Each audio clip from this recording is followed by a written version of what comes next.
కొత్త ration card కాదు rice card కావాలంటే ఏం చేయాలి? పూర్తి సమాచారం మీకోసం. Pink ration card, white ration card అనేవి ఉండేవి. అవి 2019 వరకు ఉండేవి. ప్రభుత్వం అవి డబ్బున్న వాళ్ళకి, అంటే ఆదాయం బాగా ఉన్న వారికి పింక్ రేషన్ కార్డు అనేది జారీ చేసేవి. దారిద్ర్యపు దిగువగా ఉన్న వారికి వైట్ రేషన్ కార్డు జారీ చేసేవి. వైట్ రేషన్ కార్డు ఉన్న వాళ్ళు అన్ని పథకాలకు అర్హులుగా ఉండేవారు. పింక్ రేషన్ కార్డు కేవలం రైస్ తీసుకోవడానికి, అంటే రేషన్ షాప్లో మనకి ఇచ్చే సామాన్లు తీసుకోవడానికి మాత్రమే అర్హత అనేది ఉండేది. కానీ మునుపటి ప్రభుత్వం ఏం చేసిందంటే ఆ pink ration card, white ration card అనేవి పూర్తిగా తొలగించి రైస్ కార్డు అనేది తీసుకురావడం జరిగింది. ఈ రైస్ కార్డు అనేది హౌస్ హోల్డ్ మ్యాపింగ్ బట్టి ఆధారపడి ఉంటుంది. ఇలా మీకు పూర్తి సమాచారం మీకు ఇస్తాను.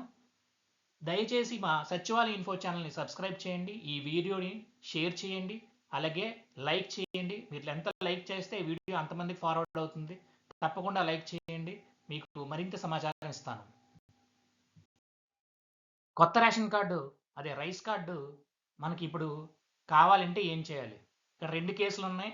ఒకరికి అసలు పూర్తిగా రైస్ కార్డు అనేది లేదు, ఇంకొకరికి పాత రైస్ కార్డు ఉంది. అంటే ఇప్పుడు కొత్త రేషన్ కార్డు అంటే మనం ఏమంటున్నాం అంటే ఏటీఎం కార్డు సైజులో మనకి ఇవ్వడం జరుగుతుంది జూన్ నెల నుంచి అని చెప్పడం జరిగింది. అది కావాలంటే అసలు పూర్తిగా రేషన్ కార్డు లేని వాళ్ళు ఏం చేయాలి? పూర్తిగా రేషన్ కార్డు లేని వాళ్ళు ఈకేవైసీ కంప్లీట్ చేసుకోవాలి. వాళ్ళు హౌస్ హోల్డ్ డేటాబేస్లో ఉన్నట్లయితే వారందరూ ఈకేవైసీ కంప్లీట్ చేసుకోవాలి. అది కేవలం సచివాలయంలో మాత్రమే జరుగుతుంది. తర్వాత ఈకేవైసీ కంప్లీట్ అయిన తర్వాత కొత్త రైస్ కార్డు కోసం దరఖాస్తు చేసుకోవాలి. కొత్త రైస్ కార్డు దరఖాస్తు చేసుకున్న తర్వాత వాళ్ళకి కావాల్సిన అప్లికేషన్ నెంబర్ వస్తుంది. అప్లై చేసిన తర్వాత ఆ అప్లికేషన్ నెంబర్తో మళ్ళీ ఈకేవైసీ చేయించుకోవాలి. అప్పుడు మాత్రమే మీకు కొత్త రైస్ కార్డు రావడం జరుగుతుంది. దానికోసం కుటుంబ సభ్యుల ఆదాయం అనేది 1,20,000 లోపుగా ఉండాలి. ఇలా 6 దశల ప్రమాణాలను కలిగి ఉండాలి. అవి మీకు పూర్తిగా వీడియోలో వివరిస్తాను. అలాగే హౌస్ హోల్డ్ డేటాబేస్ నందు కుటుంబ సభ్యులందరూ నమోదై ఉండాలి. అలాగే పాత రైస్ కార్డు కలిగి ఉన్న వాళ్ళు, రైస్ కార్డులో ఉన్న కుటుంబ సభ్యులందరికీ ఈ కేవైసీ అనేది రేషన్ షాప్లో కంప్లీట్ చేసుకోవాలి. ఇప్పుడున్న కుటుంబ సభ్యులు ఎవరికి కూడా ఏవైనా చేంజెస్ ఉన్నా వాటికి వేరే అప్లికేషన్స్ ఉన్నాయి. అవి కూడా మీకు ఒక వీడియో ద్వారా తెలియపరచడం జరిగింది. ముందు ఒక వీడియో, అది లింక్ మీకు లాస్ట్లో ఇవ్వడం జరుగుతుంది. దరఖాస్తు అనేది ఎలా చేసుకోవాలి అంటే గ్రామవార్డు సచివాలయంలో చేసుకోవచ్చు, అదొక ఆప్షన్. అలాగే సిటిజన్ లాగిన్ అనేది ఇవ్వడం జరిగింది. సిటిజన్ లాగిన్ గురించి మీకు ఎక్స్ప్లెనేషన్ కావాలనుకుంటే ఈ వీడియోని లైక్ చేయండి, కింద కమెంట్ చేయండి సిటిజన్ లాగిన్ ఎలా చేయాలో అనేది. కన్ఫర్మ్గా మీకు ఆ వీడియో అనేది పెట్టడం జరుగుతుంది. అలాగే వాట్సాప్ మనమిత్ర ద్వారా కూడా అప్లై చేసుకోవచ్చు. ఇది మే 15వ తారీఖు నుంచి ప్రారంభం కానుంది. దీనికోసం మీరు కిందనిచ్చిన number 9552300009 Manamitra number, WhatsApp Manamitra number, దానికి హాయ్ అని మెసేజ్ చేసినట్లయితే civil supplies department option select చేసుకున్నట్లయితే, తెలుగులో అయితే పౌర సరఫరాల శాఖని సెలెక్ట్ చేసుకున్నట్లయితే మీరు అక్కడ రైస్ కార్డ్ గురించి వివిధ అప్లికేషన్స్ ఉంటాయి, అవి సెలెక్ట్ చేసుకొని మీరు ముందుకు వెళ్ళొచ్చు. హౌస్ హోల్డ్ మ్యాపింగ్ అంటే ఏంటి ముందు తెలుసుకుందాం. హౌస్ హోల్డ్ మ్యాపింగ్ అంటే ఒక కుటుంబంలో, అంటే ఒక ఇంట్లో ఎంతమంది ఉంటున్నారు అనేది హౌస్ హోల్డ్ మ్యాపింగ్. ఇది 2014-19 సమయంలో ఉన్న ప్రభుత్వం మనకి ప్రజా సాధికారిక సర్వేని నిర్వహించింది. దాని ద్వారా కుటుంబ సభ్యుల మ్యాపింగ్ అనేది ఒక హౌస్కి జరగడం జరిగింది. తర్వాత 2019 నుంచి 24 వరకు ఉన్న ప్రభుత్వం వాలంటీర్ల ద్వారా మనకి మ్యాపింగ్ అనేది చేస్తూ ఉండేది. దాన్ని బేస్ చేసుకొని కుటుంబ సభ్యులను జోడించడం మరియు తీసివేయడం జరిగింది. ఇందులో ఉన్న కుటుంబ సభ్యులు అంటే తల్లి, తండ్రి, కొడుకు, కూతురు అలాగా ఉన్నట్లయితే వాళ్ళని సపరేట్ చేయడానికి ఒకప్పుడు ఆప్షన్ ఉండేది. ఇప్పుడు సపరేషన్కి ఆప్షన్ అనేది లేదు.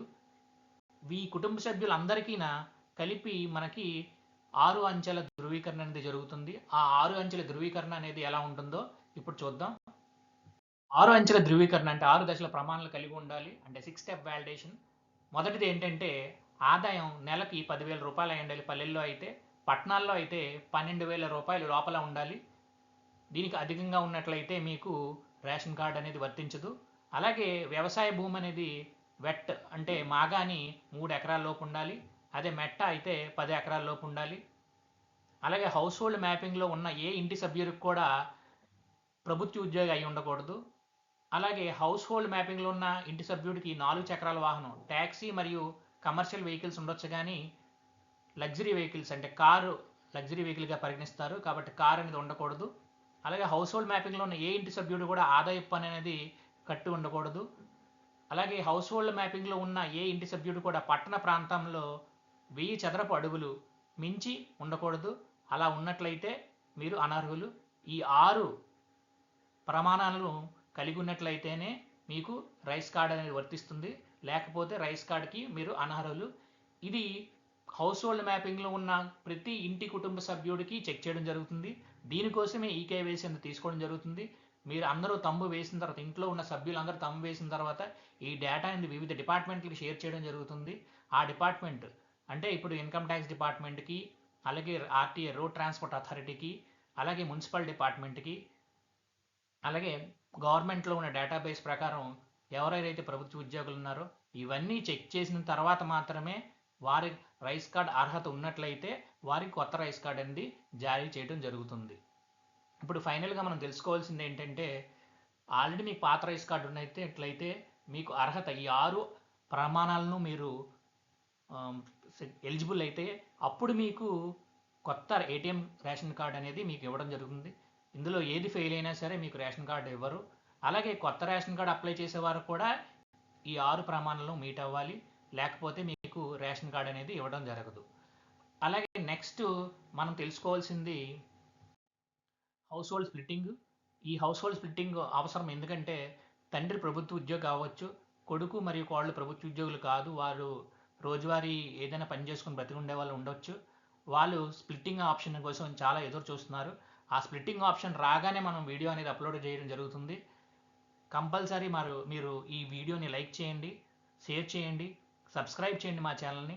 అప్పుడు కన్ఫర్మ్గా మీ ఎంకరేజ్మెంట్ని తీసుకొని మేము వీడియోని అనేది కంటిన్యూస్గా అప్లోడ్ చేయడానికి ట్రై చేస్తాము.